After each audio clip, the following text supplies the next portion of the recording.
Andy, what do you see is the main impact of the FCA's consumer duty on dealer finance to date?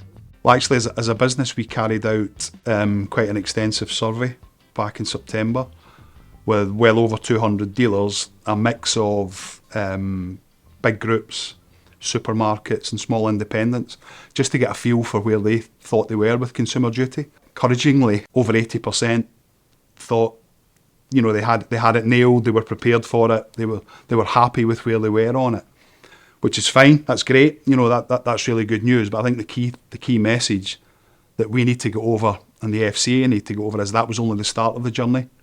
On the 31st of July, you had to be prepared, but that wasn't you. That's fine. Just crack on. We're all good.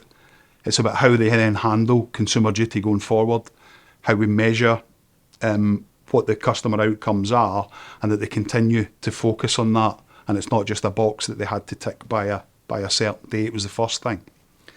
Secondly, if we look at how the regulators acted on GAP recently and the focus that they're putting on insurance products and making sure that these are a fair price and they're fair value for the customer, I think it only stands to reason that the FCA will also use that model in our industry.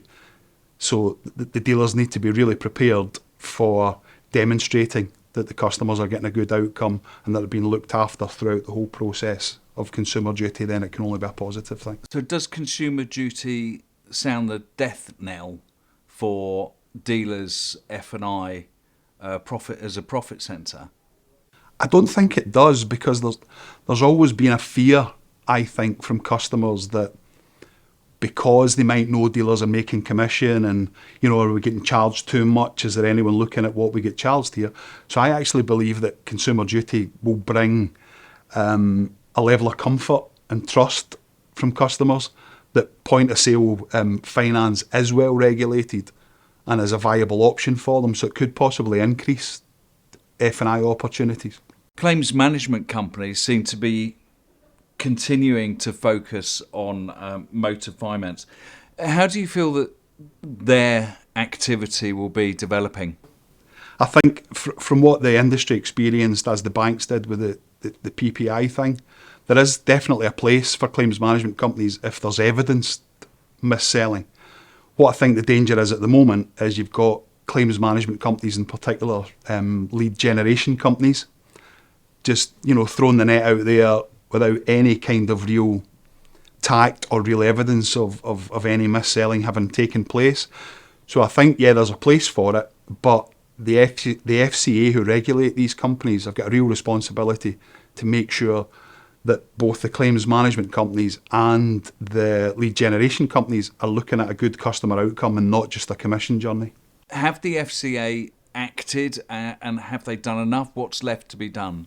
I think they're becoming more aware of it, but I think something that they could potentially look at is levying a charge on every inquiry that the claims management company makes against the customer that's refunded along with any successful claim. And then you might find they're more specific about the areas they target rather than just an elephant gun approach. And what should dealers be doing, Andy, to deal with that increased potential attention from CMCs? We can't stress the importance enough of the dealers having a proper, robust sales process, but more importantly, recording that.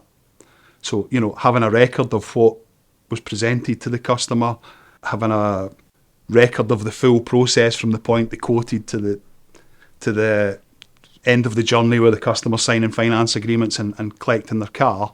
And I think in the digitised era, that's a lot easier to do if you've got the right processes in place, because everything's all time stamped and you're going through it. You're going through the journey with the customer, and then if you have to then answer an inquiry from a claims management company in the future, you've got all the evidence there that you actually did the job properly in the first place, which is the key message from both us and the FCA.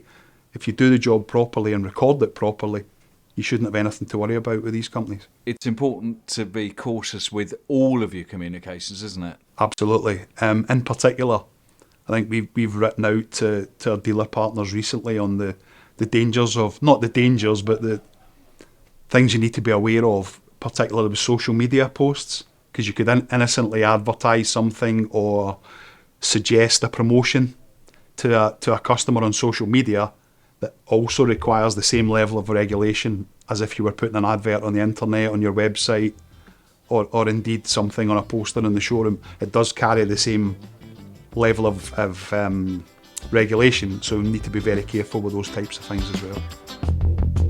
Andy, thank you very much indeed for your time.